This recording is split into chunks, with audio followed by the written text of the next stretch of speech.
Good Monday morning and welcome to the first Product Intelligence weekly update of this year. So let's get started. The first one on the agenda is a question if you would like to participate in the psychological safety course. It's taking like 30 to 45 minutes and actually was an OKR for Q4. But unfortunately, we had a lot of things going on in November and December, so we delayed it a bit for the team. So I'm asking you now if you would like to participate in this course. You can do it on Adcast on your own for 30 to 45 minutes that it takes to complete. So if you have time next 2 weeks, I would encourage you to please start this course as well. The second one is about Milestone, and actually today is the last day of the 14.7 milestone, and I'm asking you to please go through the issues you have assigned on this milestone and check if they could be closed, or if you have any update on the issue that you want to notify us and make us aware of. And for the 14.8 milestone, we also ask you to please submit your days off that you estimate for the next milestone so we can roughly plan how much capacity we have for the next milestone. And there's also a milestone issue already for the next milestone. So there is a very light milestone issue because we bring a lot of the things we haven't closed in 14.7 to 14.8. This is fine. We didn't expect that we close everything, especially since there are Christmas and end of the year holidays for a lot of the team members. So that's totally fine. But just that you know that what we will focus on. So we will bring over most of the issues from 14.7 to 14.8. What we will focus on is mostly on reliability. This is also what we will focus on for next quarter, to improve our dashboards, to improve alerts that we had, to improve our service ping reliability and our error tracking. So that's part of that and also part of the next milestone. Another thing that Amanda is planning, and Nico actually created us proposal already, is to report service ping from offline instances. So that's what we will start working on as well. And also improving our data insights. For example, we currently still hash user IDs that were null, and we shouldn't do that. We also want to connect the hashed user IDs with the data in an anonymous way. So that's what we're currently working on here as well.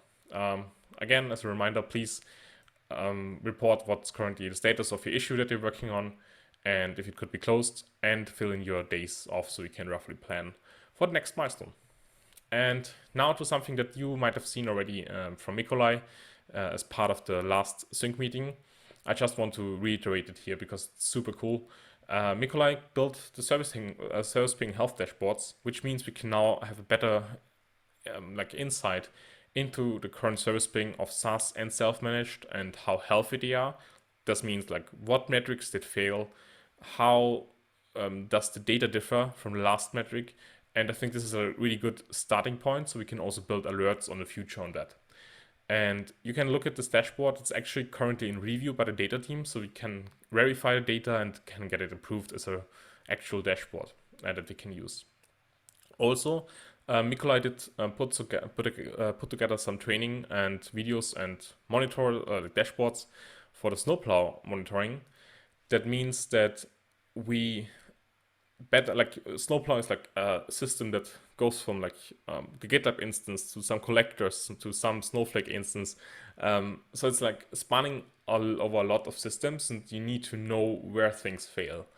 And Mikolai put good documentation and YouTube video about how you can monitor it, how you can debug stuff when something fails for the future, if something fails again. And he linked it also in our product intelligence channel. So thanks a lot, and a shout out to Mikolai about it. And one last but not least, I want to highlight something that Axel is actually working on right now for the metric dictionary. He's currently working on a newer design, as you see here as a screenshot. As a sneak peek how it's going to look like. We will hopefully merge this week, so we have a nicer metric dictionary. But this is not just about making something nice. We always try to make it better for our users. And as you see here, you can now filter down what you want to see. For example, we already got the feedback that some people want to see the description as well, and maybe not the milestone, not the group. So they can now filter what data they actually want to see and care about. And that's the next step for the metric dictionary. And it's also improving the front end that we have right now.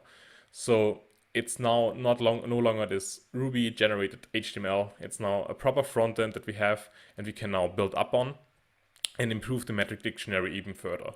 My vision is for this dictionary that this is the go-to board for everyone to know about, like, which metrics do we track, how healthy are they, and is there anything currently going on with the data, and how actually I can find out about some data and like query that, which actually Alina provided recently. So thanks a lot for listening through all of this, and looking forward to see you all next week. Have a good week and have actually a good start of your week. Goodbye.